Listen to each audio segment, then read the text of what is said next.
Start with team news. John Elliott-Richards played 80 minutes last night. Is he good for the weekend? Yeah, he's fitting well. Yeah, he's okay to do that. So that was good for that. And other people like Matty Gill, Gary Kenneth playing in there as well, which was good news. And Ollie Clark got an hour out of it. So yeah, hopefully we've got 3 or 4 of them back in, all ready to play, ready to go. Does Elliott offer you a different kind of option as an attacking force? Well, he does, because he's not a big centre forward, if you like, in terms of Ryan Brunt or Matty Harold. He's got that play off the big guy, and I think that's something that he did well but missed in the first few games when the 2 guys were injured. So if he was to come back in and play alongside one of those, I think he'd enjoy that. Would Ollie be ready for the weekend? Is he going to travel to Dagenham in the squad? Yeah, he took a knock last night just towards the time he was coming off, so we're just going to check that out today and see how he goes. But yeah, hopefully he'll be okay.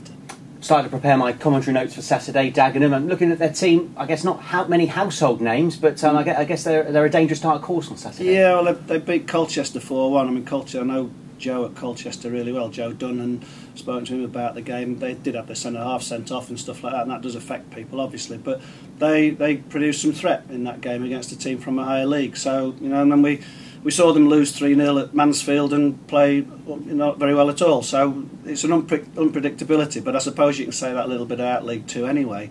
So we've got to expect them to be on good form and hope we can catch them off it, basically. But we know how well they can play when they're in good form, because they put 4 goals past Colchester. I was in the studio for last season's game, 3 goals in no time. Yeah. Will that be any sort of influence, maybe on them, if not you? I'm sure their manager will mention it. It's a bit freakish in football, and these strange things happen. You're 3-0 up at 3:15.